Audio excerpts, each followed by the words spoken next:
네, 여러분 안녕하십니까? 기팔공 경영학 문제풀이 과정의 조여은입니다. 여러분들 오늘은요, 우리 시장 기회 분석 출제 예상 문제 한번 풀어보도록 하겠습니다. 여러분 교재 372번부터 한번 풀어볼게요.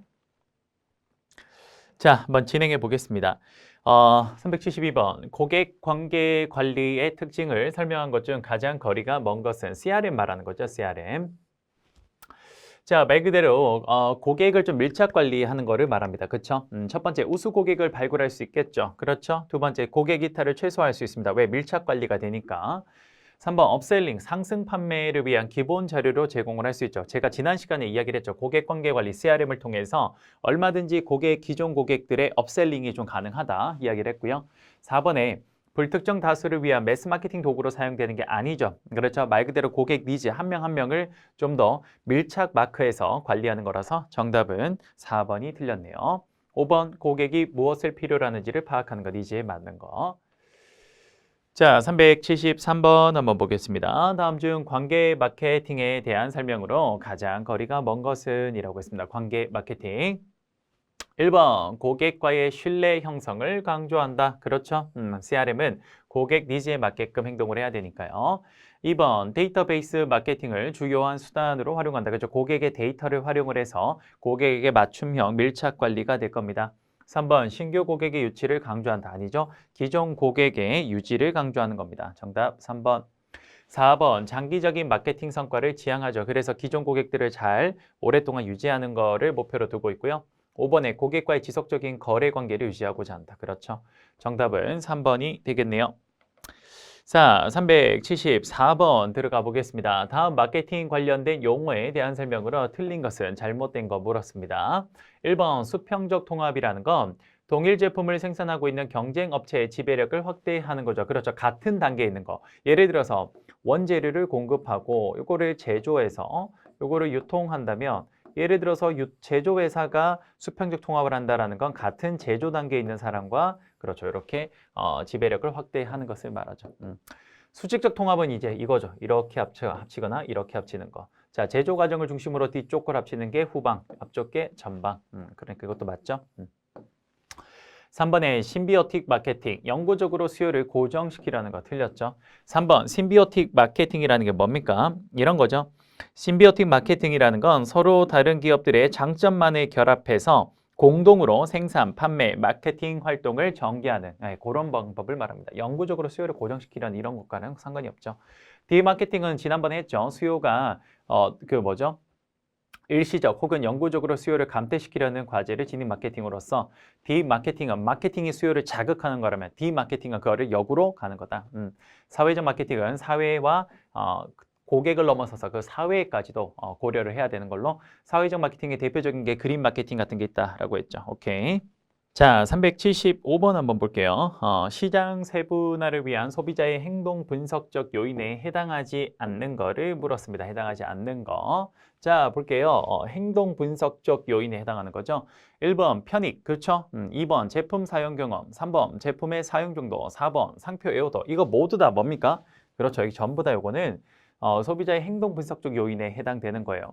하지만 가족 생애 주기는 뭡니까? 인구 통계학적 변수에 해당되죠. 정답 몇 번입니까? 5번이 되겠네요. 자, 뭐 관련된 내용, 아까 방금 말씀드린 소비자의 행동 변수에 해당되는 게 이거죠.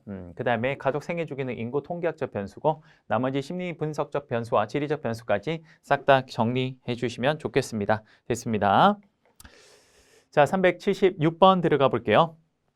다음 중 주요 기업들이 소홀히 다루고 있는 특정 세분 시장에 특화하기 위해 비교적 소규모 기업들이 추구하는 거. 이게 주로 뭡니까? 틈새 시장 노리는 거죠. 정답은 3번 니치 마케팅이 되겠네요. 대중 마케팅은 말 그대로 매스 마케팅 말하는 거고요. 정의와 전략. 이게 뭐 이게 좀 어려워 보이는 것처럼 보이는데 아니요. 이게 포지셔닝 전략이에요. 이게 참 우리나라 이게 해외 학문이 우리나라 들어오면서 이 번역되는 과정에서 참 말도 안 되는 이런 뭐라 해야 될까요? 한자어 번역, 이 과거에 그런 것들이죠. 이 포지셔닝 스트래티지, 포지셔닝 전략이라고 보시면 됩니다. 뭐 직접 마케팅 말 그대로 다이렉트로 마케팅하는 거고요. 제품 차별화 전략은 제품을 다른 회사랑 좀 다르게 해서 우리가 마케팅을 하는 걸 말하죠. 뭐 간단하고요. 377번 한번 볼까요? 자, 시장 세분화와 관련된 설명으로 옳은 거, 맞는 거 물었죠? 자, 보겠습니다. 1번. 인구 통계적 세분화는 나이, 성별, 가족 규모, 소득, 직업, 종교, 교육 수준 등을 바탕으로 나누는 거다. 정확하네요. 아까 앞쪽에서 했던 그거죠? 정답 몇 번? 1번이고요. 2번. 사회 심리적 세분화를 추구하는 사회 심리적 세분화는 추구하는 편익, 사용량, 그 다음에 상표 애호도, 사용 여부 등을 바탕으로 시장을 나누는 거다. 여러분 아까 앞쪽에 제가 암기하라는 요거 암기하면 되는 거잖아요. 지금 여러분들 2번에 해당되는 거는 뭡니까? 이 사회 심리적 세분화가 아니라 뭐였습니까? 그렇죠. 사회 심리적 세분화가 아니라 구매 행동 변수죠.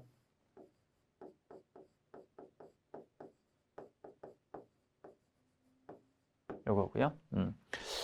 그 다음 3번에 시장 표적화, 그러니까 타겟팅한 거죠. 목표 시장 선정. 시장 표적화는 시장 내에서 우월한 위치를 차지하도록 고객을 위해 제품, 서비스 및 마케팅 믹스를 개발하는 거. 이건 오히려 이게 아니라 뭐입니까? 포지셔닝이 되겠죠. 이렇게 보면 될 것 같고요. 다 틀렸죠? 전부 다. 자, 그 다음 4번. 시장 포지셔닝은 세분화된 시장의 좋은 점을 분석한 후 진입할 세분 시장을 선택하는 건 시장 포지셔닝이 아니라 위쪽에 있는 그렇죠. 목표 시장 선정.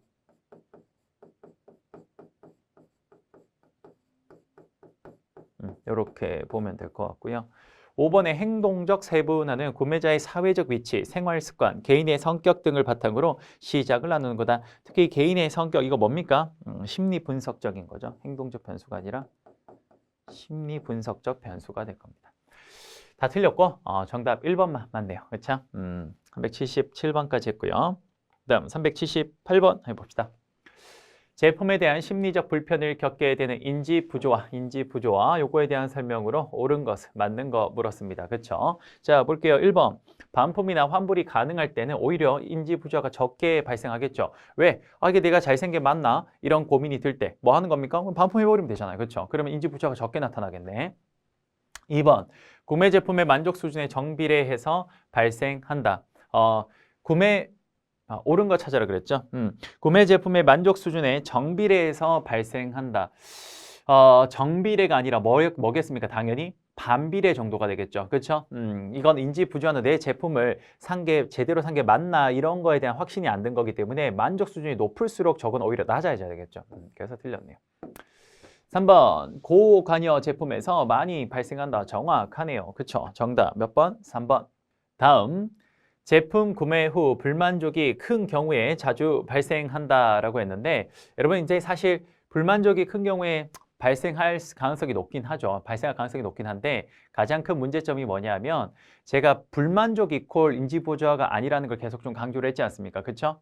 그래서 자주 발생한다라고 꼭 보기는 좀 어렵습니다. 그렇죠? 관계가 좀 있을 수 있긴 하나. 그렇죠?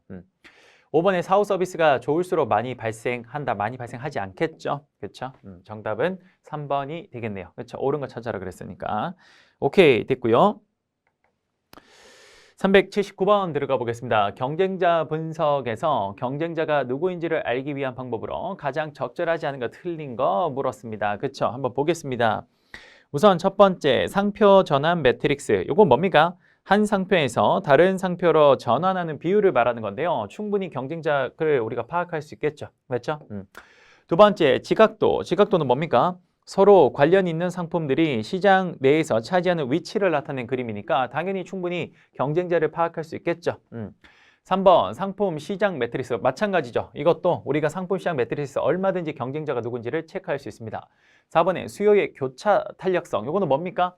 그렇죠. 수요의 교차 탄력성은 가격이 예를 들어서 올라가거나 내렸을 때 그때 수요량이 어떻게 변하는가 요 이야기인데요. 상대 제품이 우리와의 대체제, 보완제 이런 관계를 통해서 얼마든지 경쟁자를 파악할 수 있겠죠. 오케이, 여기까지 다 맞는데 5번의 제품 수명 주기는 우리 그냥 자사 제품이 도입기, 성장기, 성숙기, 쇠퇴기를 보여주는 거라서 이건 사실 경쟁자를 분석하기는 어려워요. 단지 제품의 태어나서부터 쇠퇴할 때까지 그 과정을 보여주는 거지 그 과정에서 누가 여기에 경쟁자인지 이건 체크가 어렵습니다. 그렇죠? 정답은 5번이 되겠네요. 됐죠? 380번 한번 볼게요. 마케팅 문제에 대한 가설 설정이 이루어지지 않은 상황에서 마케팅 조사를 실시하고자 한다. 이때 활용될 수 있는 마케팅 조사 방법으로 가장 거리가 먼 것은, 그러니까 일단 가설이 설정이 안 된 거를 말하잖아요. 그렇죠? 가설 설정이 이루어지지 않은 상황이기 때문에 아무래도 이런 상황에서는 현재 우리가 어떤 그 자료를 수집을 할 때 그냥 그 가설이 이루어지지 않은 상황에서 일단 데이터를 수집을 해야 되는 것들이 나올 겁니다. 그렇죠? 그래서 일반적으로 관찰법, 면접법, 탐색조사, 표적집단, FDI법은요. 이건 가설 설정이 이루어지지 않은 상황에서도 얼마든지 할 수 있습니다. 우리가 그 과정에서 데이터를 수집을 하면 되니까요. 하지만 여러분 실험법이라는 건 인과관계를 우리가 예측을 도출해내는 게 주된 목적이다 보니까 이건 사실 가설 설정이 되어 있어야겠죠. 그렇죠? 이렇지 않을까라고 가설 설정을 하고 그리고 실험을 하는 거 아니에요? 그렇죠? 그렇기 때문에 가장 좀 어려운 거는 가설 설정이 이루어지지 않았을 때 할 수 있는 가장 큰 방법은 2번 실험법이라고 볼 수 있겠네요. 됐습니까? 자, 그 다음 381번 들어가 보겠습니다. 다음 주 마케팅 조사에서 2차 자료 수집 방법에 해당하는 것을 물었습니다. 2차 자료 뭡니까? 남이 조사해 놓은 걸 가져오는 거죠. 이건 쉽겠네요. 봅시다. 1번. 시장에서 발생하는 여러 현상을 관찰 분석함으로써 객관적 정보를 수집하는 거. 이거는 뭐예요? 1차 자료가 되겠네요. 2번 소비자 행동을 설명할 수 있는 모형을 토대로 설문지를 만들어서 고객으로부터 자료를 소집하는 것도 역시 1차 자료에 해당될 거고요. 3번 신속한 정보 수집을 위해 관련 협회나 컨설팅 요구 쓰는 게 뭡니까? 2차 자료가 되겠네요. 정답 3번. 4번 공급망 전체에서 발생하는 수요 조사를 위해 포스 시스템을 이용. 포스 시스템도 말 그대로 거기에 있는 데이터를 바로바로 받는 거니까 이것도 1차 자료에 해당되는 거였죠. 그 다음 5번 새로 출시한 상품의 성공 가능성을 평가하기 위해 구매 고객에게 신상품 만족도 평가를 위한 간단한 설문 역시 직접 하는 거니까 1차. 오케이. 그래서 정답은 3번이 되겠네요. 오케이. 자, 그 다음 382번 볼게요. 마케팅 커뮤니케이션 활동인 촉진 믹스. 이게 마케팅의 포피에서 마지막 촉진, 판매 촉진에 해당되는 거죠. 이거 뭐 있습니까? 광고, 그 다음에 PR, 그 다음에 판촉, 판매 촉진, 판촉, 마지막 인적 판매. 이렇게 있죠. 됐어요. 네, 그래서 요거 말하는 거라서 아닌 거는 당연히 1번 유통 점포 개설하는 거겠죠. 오케이. 383번 시장 세분화에 관한 설명으로 옳지 않은 거, 자 틀린 거 물었습니다. 1번 세분화된 시장 내에서는 이질성이 극대화되도록 해야 된다. 요거 제가 처음에 설명했죠. 세분 시장 내에서는 뭐다? 이질성이 아니라 동질성. 그럼 이질성이 극대화되는 건 뭡니까? 세분 시장 간. 그래서 틀렸네요. 정답 몇 번? 1번. 2번 효과적인 시장 세분화를 위해서는 시장 규모가 그렇죠. 시장 세분화의 조건 중에 하나가 측정 가능해야 됩니다. 측정 가능해야 되고 그 시장에 접근 가능해야 돼요. 그래서 측정 가능성 맞죠? 3번 나이 성별 소득은 인구 통계학적 세분화 맞죠? 앞쪽에서 했던 거. 4번 제품 사용 상황 추구 편익은 행동적 오케이 구매 행동 패턴. 5번 라이프 스타일 성격은 심리적 오케이 맞네요. 정답은 1번. 384번 한번 보겠습니다. 볼게요. 자, 마케팅 조사에 관한 설명으로 가장 적절하지 않은 거, 자, 틀린 거를 물었습니다. 자, 한번 볼게요. 자, 거기 보시면 첫 번째 표본 조사에서 불포함 오류와 무응답 오류는 비관찰 오류에 포함된다라고 했거든요. 자, 한번 해볼게요. 하나 정리 좀 합시다. 이거 뭐 어차피 나오는 걸로 보면 되겠죠? 자, 비표본 오류는요.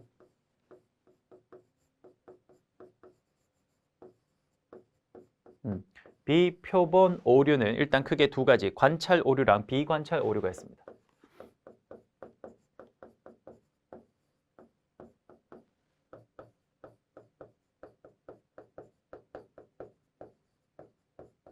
일단 이렇게 두 개 나눌 수 있고요. 다시 관찰 오류랑 비관찰 오류를 다시 두 가지씩 나눌 수 있는데요. 관찰 오류에 뭐가 있냐? 조사 현장 오류랑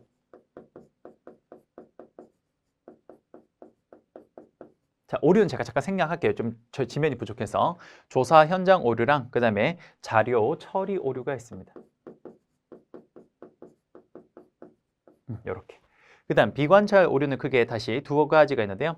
그게 불포함 오류랑 그 다음에 무응답 오류가 있어요. 이렇게. 그러니까 지금 보면 불포함 오류랑 무응답 오류는 어디에 포함돼요? 비관철 오류. 그러니까 이거 맞는 거예요. 됐죠? 요거 하나 기억하시면 좋겠습니다. 이해되십니까? 오케이. 자, 보기 1번 맞고요. 2번. 표본 추출 과정은 모집단이 확정. 일단 모집단이 확정되면 거기서 표본 프레임을 결정하고 그다음 표본 추출 방법을 결정을 해서 거기서 얼만큼 샘플을 가져올지 그 크기를 결정해서 최종적으로 표본 추출하는 단계로 이루어진다. 정확하게 맞네요. 그렇죠? 3번 신뢰성은 뭐냐? 내가 측정할 때 그게 일관되면서 안정적으로 결과가 계속되게 나와줘야 돼요. 그래서 신뢰성은 측정하고자 하는 현상이나 대상이 얼마나 일관성 있고 또 안정적으로 나오는가도 함께 체크하시면 됩니다. 이것도 맞죠? 4번에 등간 척도는 속성의 절대 크기를 측정할 수 있기 때문에 사칙 연산이 가능하다. 틀렸죠? 등간 척도는 속성의 절대적 크기가 아니라 주로 상대적 크기를 결정하기 때문에 사칙 연산 자체가 좀 의미가 없습니다. 상대값이.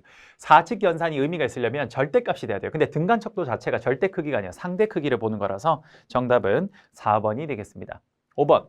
통제 집단 사후 설계는 순수 실험 설계에 포함된다. 요것도 하나 체크할까요? 요것도 하나 체크할까요? 순수 실험 설계는 다시 두 가지로 나눠지는데 한번 해볼게요. 순수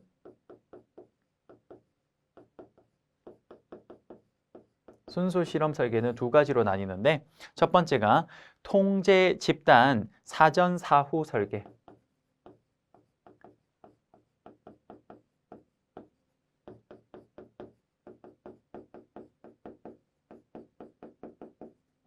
요거랑 그 다음에 두 번째는요. 통제 집단 사후 설계.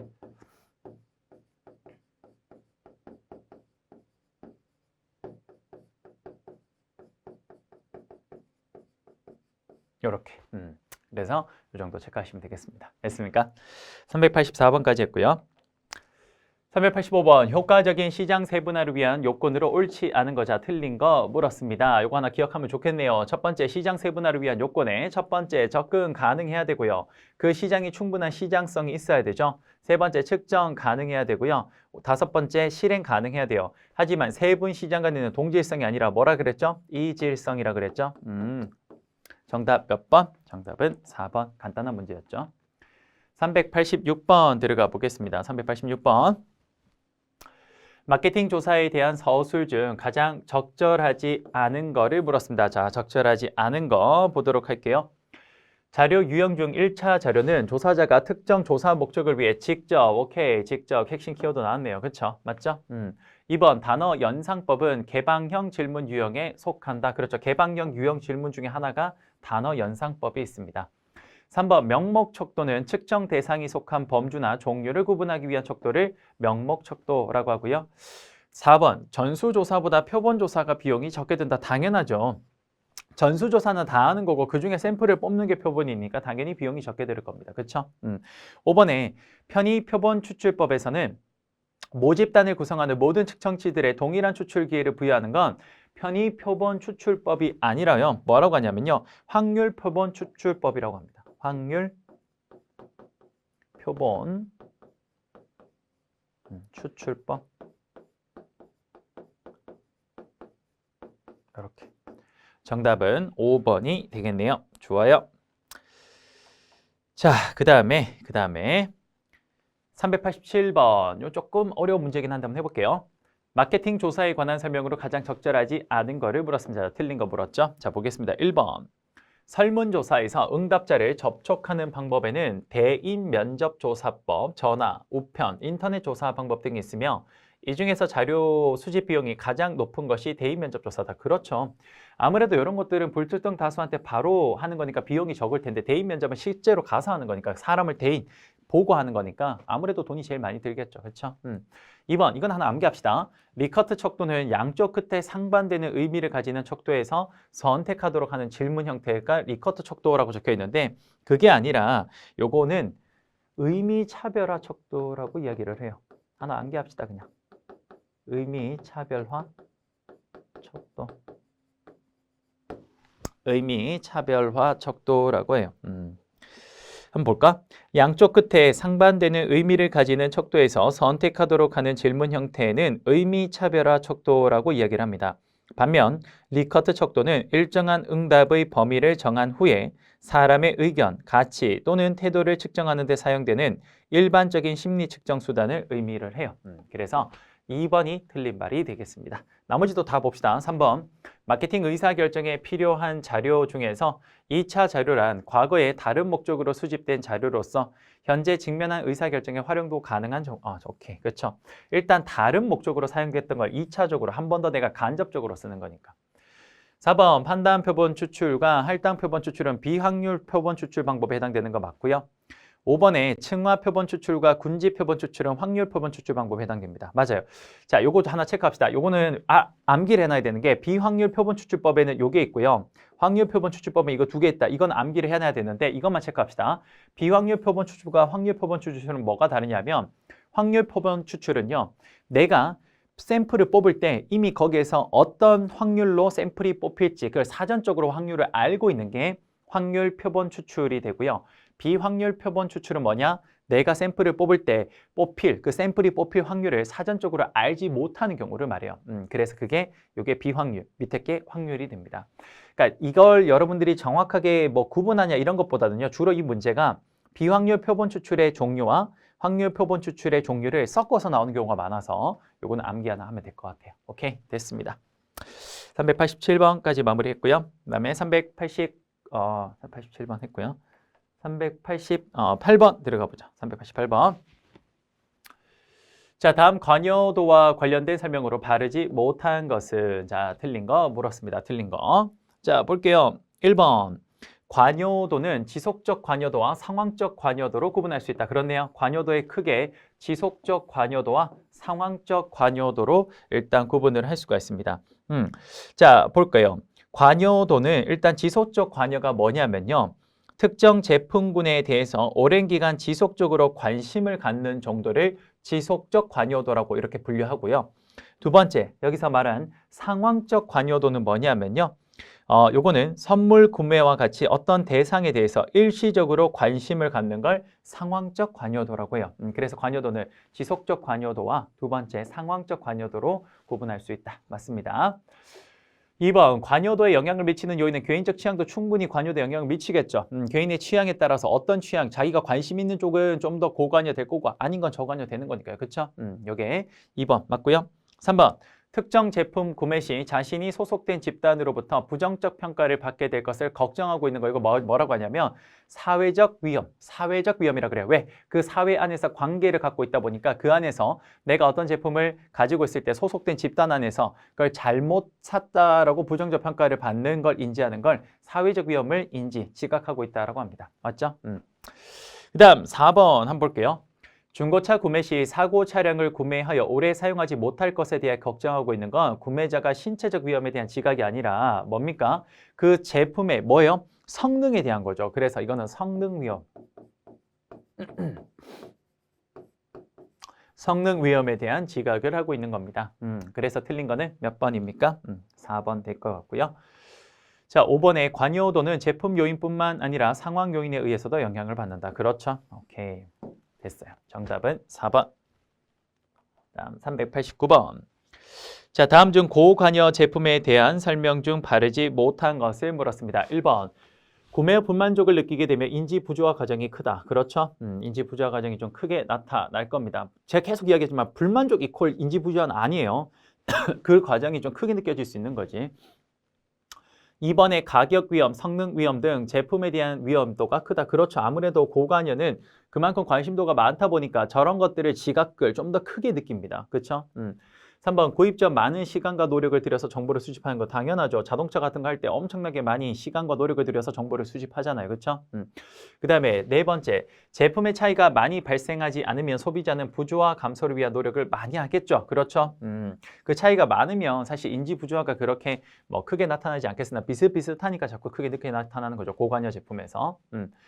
자, 그 다음에 5번 구매 의사 결정은 인지, 행동, 태도가 아니라 고관여 제품은 인지, 그 다음 태도, 행동 순으로 나타납니다. 틀린 거는 정답 5번이 되겠네요. 오케이. 자, 390번 한번 봅시다. 390번. 소비자의 구매 유형은 복잡한 구매 행동, 부조화 감소 구매 행동, 다양성 추구 구매 행동, 습관적 구매 행동으로 구분할 수 있다. 이 구매 행동 중 상품에 대한 관여도는 낮지만 상품 간에 상당한 차이가 있을 때 보이는 구매 행동은 이건 뭐 매트릭스 이걸 알아야 되죠. 자, 한번 해봅시다. 세로축을 상품 간 제품 특성의 차이. 그러니까 왼쪽이 세로축이 상품 간 뭡니까? 어떻게 적죠? 이렇게 할까? 상품 간 제품 특성 차이가 여기 뭐예요? 크다. 여기가 낮다. 그 다음에 가로축이 뭐가 되냐면요. 관여도. 여기에 고관여.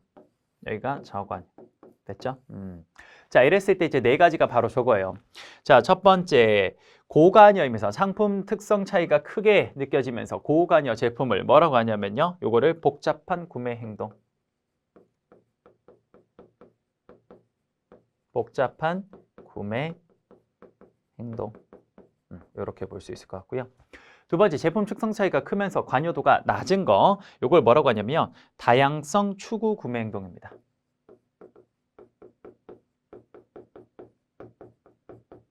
다양성 추구 구매 행동. 자, 참고로 다양성 추구 구매 행동 여기 있죠? 다양성 추구 구매 행동. 자, 다양성 추구 구매 행동은 이렇게 좀 한번 해볼게요. 이런 경우에는 상표 전환이 빈번하다.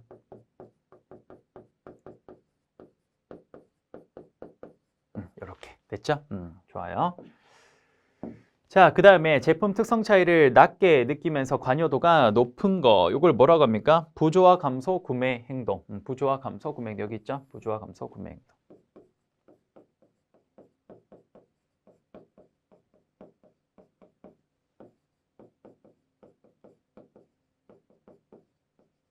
요거고요. 마지막으로 전부 다 낮은 거. 요거 뭡니까? 습관적 구매 행동이죠.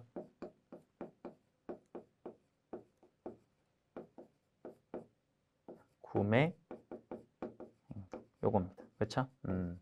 그럼 뭐 이거 알면 문제는 쉽죠. 일단 관여도는 낮지만 그럼 이것 중에 하나겠네. 관여도는 낮지만 그 다음에 제품 상품 간에 상당한 차이가 있을 때 그럼 제품 간 차이가 상당히 크다 이거네. 그럼 뭡니까? 네, 다양성 추구가 되겠네. 그렇죠? 정답 몇 번? 3번. 다양성 추구 구매 행동이 되겠습니다. 이 매트릭스를 알고 있는가를 묻는 문제라서 뭐 간단하게 체크할 수 있을 것 같아요. 그렇죠? 자, 391번 들어가 볼까요? 소비자 관여 수준에 대한 다음 설명 중 옳지 않은 것은? 자, 틀린 거 역시 물었습니다. 1번, 저관여 제품의 경우에는 구매 행동 후에 태도가 형성된다. 자, 저관여 제품의 경우에는 구매 행동 후에 태도가 형성된다. 보여? 아까 전에 어디 있었죠? 요거. 봐요. 고관여 제품은 인지 다음에 태도 형성 행동이었잖아요. 그렇죠? 저관여 제품은 행동 지금 이게 지금 이게 지금 저관여 제품이에요. 저관여 제품. 그러니까 고관여는 태도가 먼저 형성되고 그다음에 행동하는 거라면 그 뭐죠? 그 저관여 제품은 태도가 그 행동이 먼저 나오고 그다음 태도가 형성이 돼요. 그렇기 때문에 1번은 맞는 거죠. 보면 저관여 제품은 구매 행동 후에 태도가 형성된다. 그렇죠? 고관여는 이게 바뀌겠지만. 그렇죠? 맞네요. 자, 2번 관여 수준 결정에는 소비자 특성이나 제품 특성, 상황적 특성이 있다. 그렇죠? 3번 일반적인 소비자 행동 모형은 고관여 제품에 보다 적합하다. 그렇습니다. 일반적인 소비자 행동은 고관여 제품의 그 순서, 그게 뭐예요? 문제인식부터 해서 쭉 가는 거 있잖아요. 문제인식, 그 다음에 정보 탐색, 거기서 고려 상품군 나오고 대안평가, 그 다음에 뭐예요? 그 구매 결정, 그 다음에 구매 후 평가, 그 다음에 뭐예요? 만족, 불만족하는 걸 기억해서 가는 거 있죠. 이건 사실 전부 다 고관여 제품의 풀 버전인 거죠. 그렇죠? 3번 더 맞네요. 4번 고관여 제품의 광고 시에는 도달 범위와 노출 빈도를 크게 하는 것이 효과적이다. 광고 시에 도달 범위와 노출 빈도를 크게 가는 건 고관여가 아니라 저관여죠. 저관여. 그래야 이걸 뭐 하는 거예요? 많은 불특정 다수의 사람들이 이걸 보고 그렇죠. 인지를 할 수 있게 만들어주는 거니까. 정답 몇 번? 4번. 5번 고관여 제품의 구매 의사결정은 인지, 태도 순서로 결정된다. 그렇죠. 아까 전에 인지, 그 다음에 태도가 먼저 나오고 그 다음에 행동이 나온다 그랬죠. 그렇죠. 오케이, 맞네요. 정답은 4번이 되겠습니다. 자, 됐고요. 392번 한번 볼게요. 392번. 자, 볼게요. 392번. 소비자 의사결정 과정에 관한 다음 설명 중 가장 적절하지 않은 거를 물었습니다. 적절하지 않은 거. 자, 볼게요. 1번 소비자의 고려 대상에 포함된 상품이나 브랜드를 고려 상표군이라고 하며 고려 상표군에서 제외된 대안들이 구매될 가능성은 거의 없다. 그렇죠. 주로 그 안에서 결정이 되잖아요. 그렇죠. 제가 고려 상품군이라고 이야기를 했죠. 그렇죠? 맞네요. 2번 관여도가 높아서 소비자가 상당한 시간과 노력을 들여 신중하게 의사결정을 하는 경우를 포괄적 문제 해결이라고 한다. 그렇죠? 이게 아까 제가 말씀드린 뭐예요? 문제인식, 그 다음에 뭐죠? 정보 탐색, 그래서 고려 상품군이 나오고요. 그 다음에 대안을 평가해서, 그 다음에 구매 결정을 해서 구매 후 평가를 하고 난 뒤에 만족, 불만족한 거 기억해서 온 거 있죠. 이게 뭡니까? 이게 포괄적 문제 해결이죠. 반면 저관여 같은 경우는 문제인식을 하죠. 그 다음에 정보 탐색을 해서 대안평가 이런 거 없이 바로바로 다음번에 그냥 구매 결정을 해버립니다. 그래서 이 관여도, 고관여일 경우에 가장 뭡니까? 이 소비자의 구매 행동 패턴을 포괄적으로 우리가 이 단계를 다 지난다 그래서 이제 포괄적 문제 해결이라고 하는 거죠. 전체를 본다 이런 느낌. 자, 그 다음 3번에 소비자로 하여금 행동을 취하도록 만들기에 충분할 정도로 강한 욕구를 그걸 동기라고 한다. 그러니 동기의 정확한 개념이 되겠네요. 그렇죠? 4번 소비자가 여러 가지 자극들을 조직화하고 전체적으로 의미 있는 부여를 하는 과정을 그 지각이라고 하죠. 지각. 지각은 외부에서 들어오는 감각적 자극을 선택, 조직, 해석하는 과정이라고 하죠. 그걸 지각이라고 합니다. 마지막으로 소비자가 자신이 가장 중요시 여기는 속성을 기준으로 최상으로 평가되는 상표를 선택하는 의사결정 규칙을 보완적 방식이 아니라 비보완적 방식이라고 이야기를 합니다. 그래서 정답은 5번이 틀린 말이 되겠네요. 됐습니까? 여러분들 우리가 보완적 방식은요. 이렇게 한번 봅시다. 보완적 방식은 제가 이렇게 설명드려 볼게요. 보완적 방식은 소비자가 여러 가지 중요한 속성에 걸쳐 각 상표 대안을 종합적으로 비교 평가하는 것으로 그게 보완적 방식이라면요. 지금 우리가 본 거 요거는요. 뭐냐?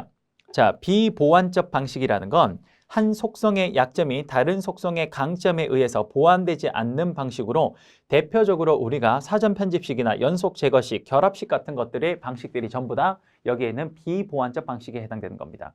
그러니까 종합적인 게 아니라 내가 가장 중요하게 여기는 속성을 기준으로 최상위 것들을 커트해 가는 거니까 그래서 이렇게 비보완적 방식이 돼요. 됐습니까? 오케이. 정답은 몇 번? 5번이 되겠네요. 됐죠?